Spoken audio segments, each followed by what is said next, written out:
ҳукумати ҷумҳурии тоҷикистон барои рушди устувори мамлакат нақши хоса гузошт. ҳазорҳо ҷойҳои корӣ таъсис ёфтаанд, садҳо мактабу корхонаҳои саноатӣ бунёд шудаанд.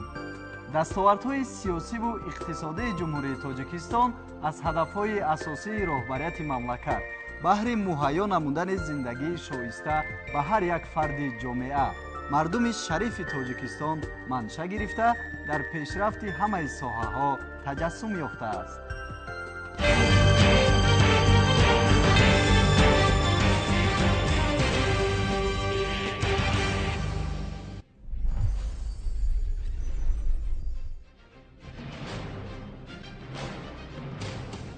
сиёсати хориҷии ҷумҳурии тоҷикистон аз оғози соҳибистиқлолии мамлакат то ба имрӯз яке аз василаҳои асосӣ ва муҳимтарини муаррифии кишварамон ҳамчун давлати пешбарандаи сиёсати дарҳои кушода дар асаи ҷаҳон мебошад.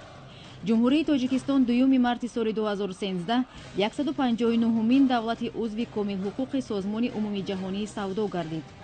узвияти кишвари мо дар ин созмони бонуфуз ба истеҳсоли маҳсулоти тайёри дорои сифати баланди мутобиқ ба стандартҳои ҷаҳонӣ ва қобили рақобат такони ҷиддӣ бахшида, инчунин ба зиёд шудани гардиши савдои хориҷӣ, фоидаовар гардидани истеҳсоли молҳои ватанӣ ба содирот нигаронида шуда, рушди соҳибкории ватанӣ ва афзоиши сармоягузории хориҷӣ мусоидат менамояд. дар соли 2013 дар шаҳри Душанбе конфронси байналмилалии сатҳи баланд доир ба ҳамкорӣ дар соҳаи об баргузор гардид, ки дар он беш аз 900 нафар меҳмонони боломақом ва коршиносони маъруф аз 70 кишвари ҷаҳон ва созмонҳои сершумори минтақавию байналмилалӣ ба Тоҷикистон ташриф оварданд.